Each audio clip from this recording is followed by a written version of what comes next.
Hello, Leo, and welcome to your natal chart reading. So, because I was like super freaking late and just all over the place, per usual, is my life.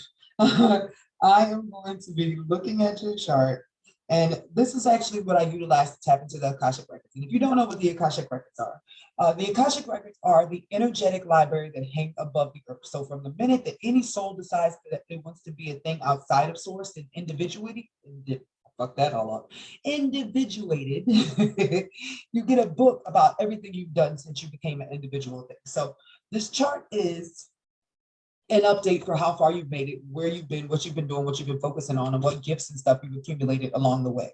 The Akashic Record is the actual story, like the pages that go along with this. So what I'm going to do is I'm going to utilize this information that you have here to answer your questions. So first and foremost, you wrote, I'm not sure where to start or what to ask. I know I have some Chiron issues.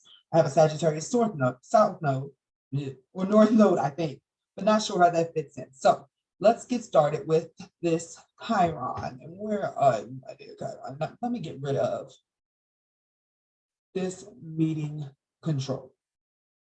So I don't know why my eyes are between Chiron and Leo in fifth. So first and foremost, what that means is that you have an issue with expressing yourself and your self-esteem. Like you might have a, what's the word, out of the box sense of humor. Somebody used to tell you to chill out when you were a child, or you're still very childlike, but something about your behavior or your loud, boisterous positivity sometimes is too bright for some people. So therefore, they tried to shut you down when you were younger, and it's a little bit harder now for you to open up and share yourself with other people because of that happening to you.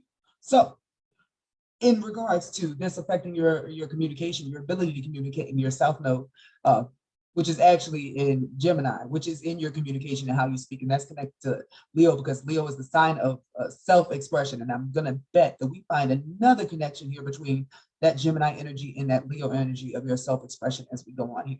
But your South Node being a Gemini, which means that you were like local teacher, you're somebody who's really good at taking concepts and breaking them down for other people in the way to understand based upon the area you grew up. Like everybody around you can sort of understand the things you want to say to them. You're really like, I don't want to say good with small talk, but you're good at little ideas and stuff like that. But that's because that's something you've already done in many other lifetimes. You don't want to do that again, but it's where you're meant to start in order to launch yourself to this ninth house.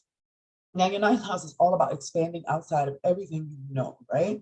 For you, that's about experience, gaining wisdom through experience. So taking all these ideas about what you have learned in life in general, and then putting them into action in a way that sort of makes you a spiritual guru. And it looks like you're already on the way to that because your unique genius is in philosophizing and realizing that there's a much bigger view and there's something about your belief system that is meant to be shared.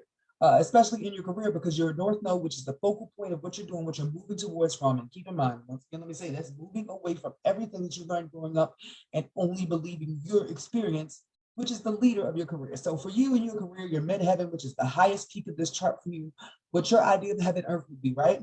That's right next to your purpose. Your job and your belief system are one and the same. So you're going to be known as a spiritual guru, and that's going to be your business. You have Uranus here in your 10th, that's the planet, that's for astrology. Neptune, that's clairvoyance. So immediately those are filling in your ability to be an entrepreneur, business person. Your part of fortune, your sprinkle of luck. Like, dude, this is a bomb chart for you to have an online business as an astrologer and a spiritual guru. Like your emotions, your impact, especially like you have to be home alone for your stuff to work. But that energy, everything that you're doing at home, your drive, your desire to care for others is what's fueling your career, to create a solid home and to share your ideas and have a sense of contributing something to society is really what's coming off of your energy here. Like you've tried to be a part of the group many, many times. That's what the Lilith and Aries is. You sometimes to your detriment, you might hang on to a group of people or blend in with a group of people, even though their ideas don't blend with yours, because you were so used to other times being religiously oppressed and had to do what that religion was telling you. You were indoctrinated. So this time, you not saying what you need to because you need to be a part of the group is what you not need to do. Working against what you want to say because you're afraid of ostracization. I knew I was gonna mess that up, but being ostracized, don't do that in this life. Your transformation and your power comes from you putting your authenticity out there. The way that you do things uniquely is important for you because Leo energy, once again, ruled by the sun. For you, That's a healer, and you're almost at the final degree of being a healer. And the seventh house is the house of public eye, the way you're meant to be known. So you're bringing balance. And when you get a partner, there's something about the person you're in a relationship with that is going to help you with that also, and possibly multiply your business as you share about relationships or conscious relationships also. So your next question, I know I went all off the rails, but this is some good shit here, sir. I'm learning, oh, I'm sorry, I started wrong. I'm looking to learn how to utilize my Jupiter and Saturn as well. So that Saturn, that's you being energetically bound to putting your business, your like actual business, your entrepreneur business online, networking, connecting with other people in the community, soul tribe. So I see you already have an internet group, which is a good way to go. But you could like making friends, making clients online, sharing information online, all of that will satisfy your Saturn, right?